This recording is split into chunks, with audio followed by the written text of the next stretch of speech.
What's going on, guys? This is Yacineygo, and I just came back from YCS Sao Paulo, Brazil, so I am extremely tired, and also on top of that, I'm a little sick, so yeah, if I cough or whatever during the video, my bad. The weather was actually really weird. It was raining, and also sometimes it was hot, but most of the time it was cold for no reason, and yeah, the climate change is not something that my immune system took really well. But whatever, we're back home, and I'm gonna be grinding a lot more Yu-Gi-Oh now, because there's like 3 more YCSs that I'm gonna be going to in November, and also there's like so much to catch up with like Genesis format, etc, blah blah. But yeah, before we go any further into reviewing any of these news, make sure you smash the like and subscribe button, and also stay tuned because I will be making a video on like my experience from the YCS, as well as you know, all the deck lists that people played, etc. Yeah, let's get into the first news, which is super interesting. This is the very first time in Yu-Gi-Oh history that Konami is doing something like this, and essentially we're gonna have overframe card artwork cards. So for example, when you look at other card games, like the artwork for their monsters, like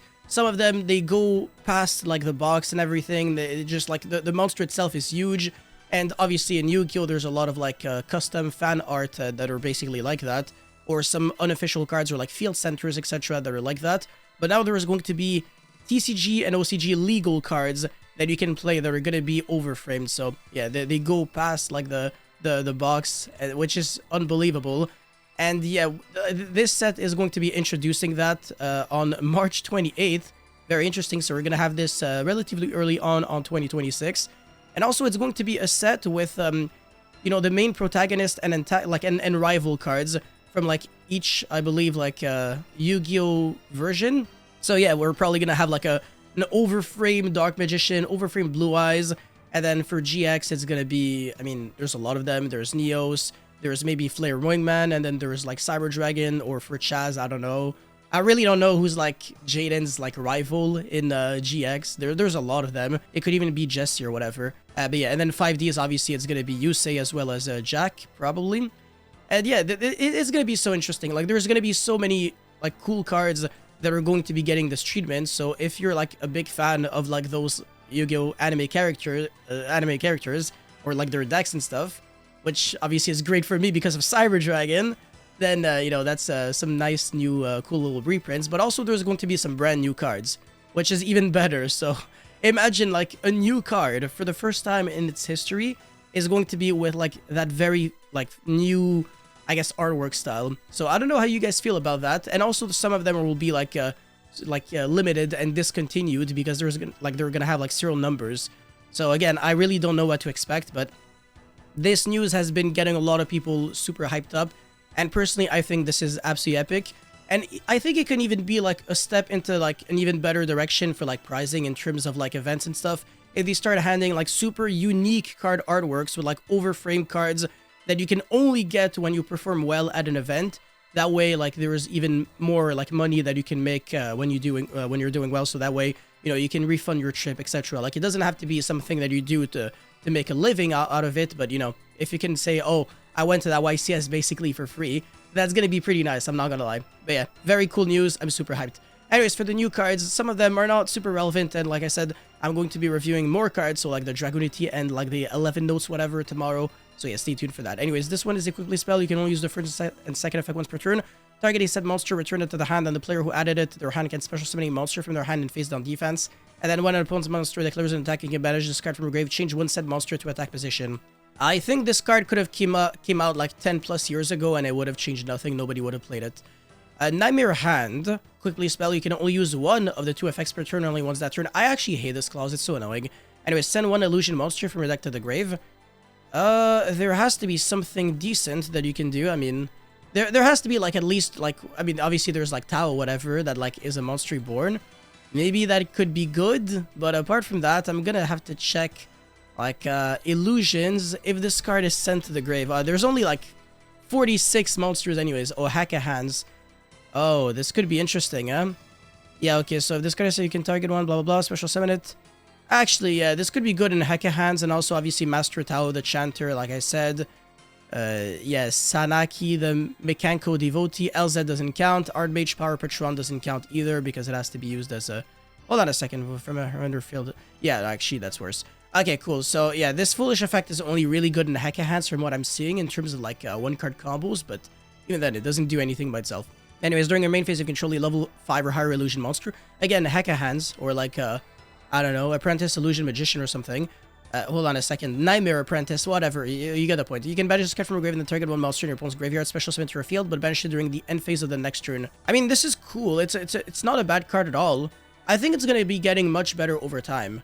Yeah, I mean, I've got no real complaints. I think it's a decent card. You can discard it off of the Nightmare, Illusion, whatever, and then you get a search, and then you already have like a monster that can trigger this effect, and then you can revive back something. It's really nice. Yeah, I don't know. I'll probably rank it like a 7 out of 10. It's a decent card. This is Zaren, the Chainbound Dragon. It is a very, very, very interesting card. So, level 7 Dark Dragon Synchro Tuner. So, if they unban Needle Fiber, yeah, you know what it is. 2821, 1 Tuner, and 1+ Synchro Monster. You do not see this every day. You do not see a Synchro Monster that can be summoned by using 2 Tuner Monsters. I mean, obviously, there's a few of them, but you definitely don't see this every day.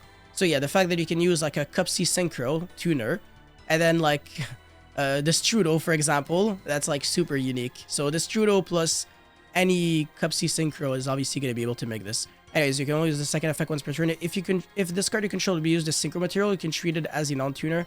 I don't really think this matters too much. When a card or effect is activated, well, I mean, it does if you're trying to make like Crystal Wing, so it's not bad. When a card or effect is activated in response to the activation of a card or effect, quick effect, you can activate one of these effects.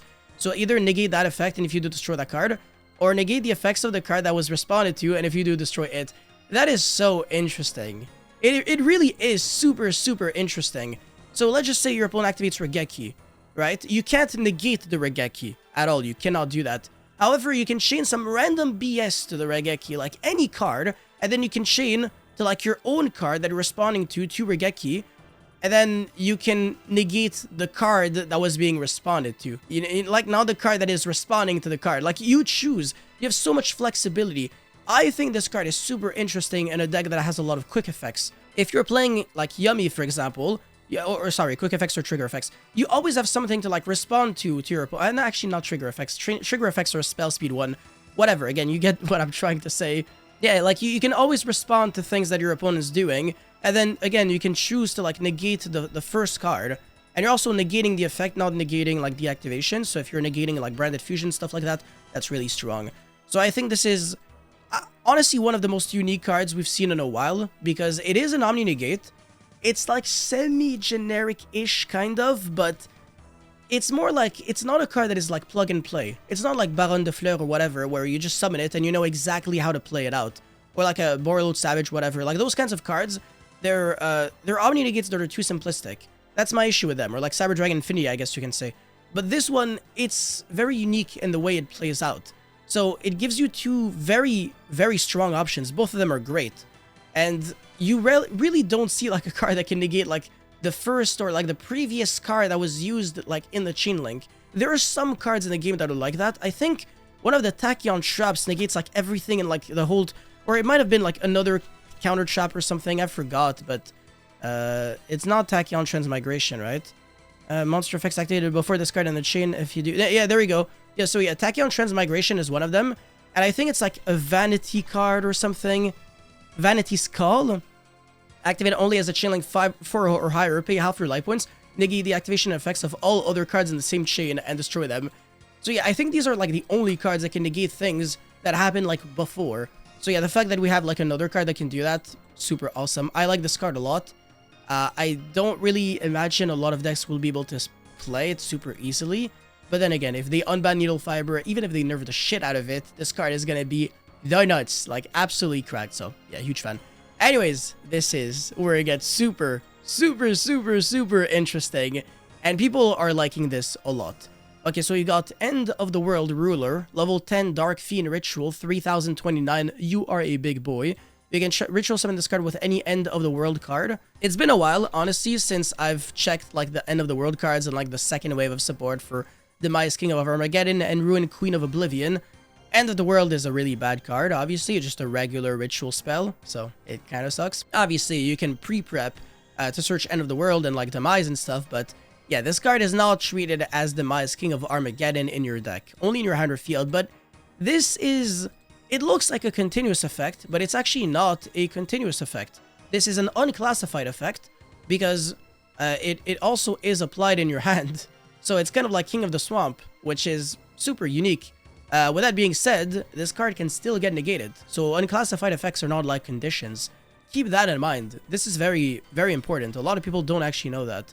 But yeah, if this card is like in the banished, like if it said like it's always treated as, I mean, actually that would have been like a condition, like I said. But anyways, you can reveal this card in your hand, pay 2,000, and banish a ritual spell from your deck.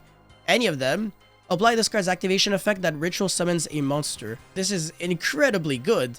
Like, you can play this in like so many decks, I feel like, generically. I mean, so many good ritual decks. Like, maybe this could make sense in Mitsurugi.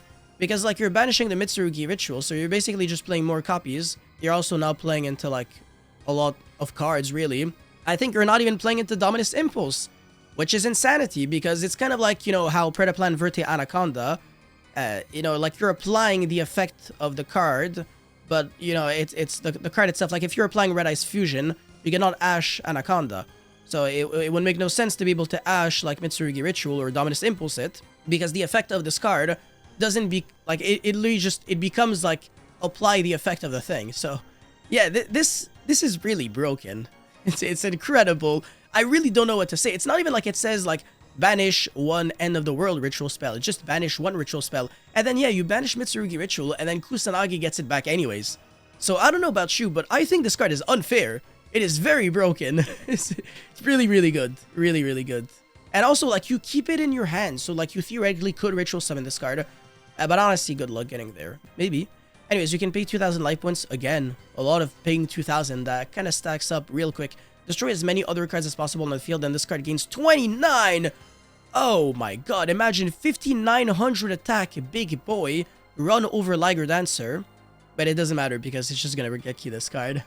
Wow, yeah, okay. I mean, that's pretty cool. That's pretty awesome. Yeah, I mean, obviously, this card is really good. So, yeah, I don't know what else to say. Mitsurugi is going to be very happy, I think, with a card like this, or maybe I'm missing something. Maybe, like, there's another deck that can abuse it, like, way more, but, yeah, this is one of the better cards I reviewed today. Anyways, Nightmare Eyes Restrict. This is the last one for today, but like I said, there's more coming up tomorrow.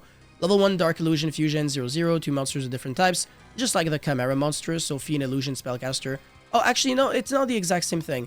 That before it was, like, Fiend Illusion Beast, or something like this, I forgot. But yeah, now you can, this is a super poly target, by the way. So you can use, like, Fiend and Spellcaster. Anyways, you can only use the first effect once per turn if this card is special summoned, or if this card battles at the end of the battle phase. You can send one monster your opponent controls, you can equip one monster your opponent controls to it. It doesn't target, and it doesn't destroy. It's a very strong form of removal. And sometimes, like, equipping monsters can be, like, one of the best ways to, like, annoy your opponent. Like, imagine against Memento, you equip, like, their, like, creation, like, combined creation, whatever. It's really hard to get it back. Now you got to, like, SP banish or, like, Guardian Chimera destroy, and then, like, it comes back in your grave, whatever. But yeah, it can really be, like, a huge inconvenience depending on, you know, the situation. And also gains attack equal to those equipped monsters' total attack. This is, like, way better than, like, the original Thousand Eyes Restrict. Way, way, way better. And also, you can still instant fusion into this, technically. It's still a level... And yeah, there has to be, like, even more things that you can do. If this card battles a monster, neither player can be destroyed by that battle. This is the classic illusion effect that most illusion monsters have. And then your opponent's monsters cannot attack monsters except this one. You can summon this card, really, in, like, the Chimera deck. And it's going to be a very strong interruption. You can just use, like, a Fiend and Illusion. Obviously, it's not like you can use Beast monsters, so you still have to be careful about that. Just need to double check, actually. Chimera... I just want to make sure I'm not saying something stupid by any chance. But yeah, I know Illusion should be there. Yeah, Beast, Fiend, Illusion. So yeah, the only difference really is that instead of Beast, it takes a Spellcaster. But yeah, it's super reminiscent. And I think it should still be very easy to summon. So you can use, like, Berthomet.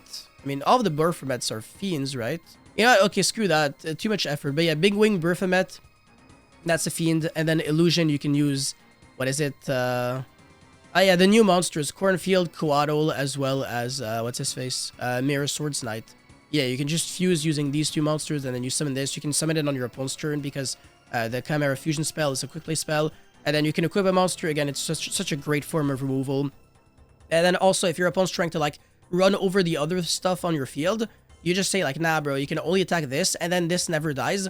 And it also gains attack. And then at the end of the battle phase, you can equip another monster. we're gonna have a lot of fun with these new cards for sure. Yeah, you guys let me know how you feel about all of them in the comment section below, especially these two new cards. And honestly, especially End of the World Ruler, because I don't know if it's just me, but I think this is like one of the best ritual support we've seen in so long. And also this card is so incredibly fun and unique. I think this is, like I said, how Omni Negates should be in Yu-Gi-Oh! Cards that are complicated enough to the point where you gotta use them in a specific way. It's not just like, oh, your opponent does something, okay, I click on button to negate. Nah. You gotta think a little more. And yeah, also this card I think is pretty cool. But I think Riot is just dog shit. It's just really bad. And also let me know how you feel about like the Overframe style artwork cards in the comment section below. Yeah, that's it for this video, guys. Thank you so much for watching. Don't forget to like and subscribe, and I'll see you guys very, very soon with another video. Peace.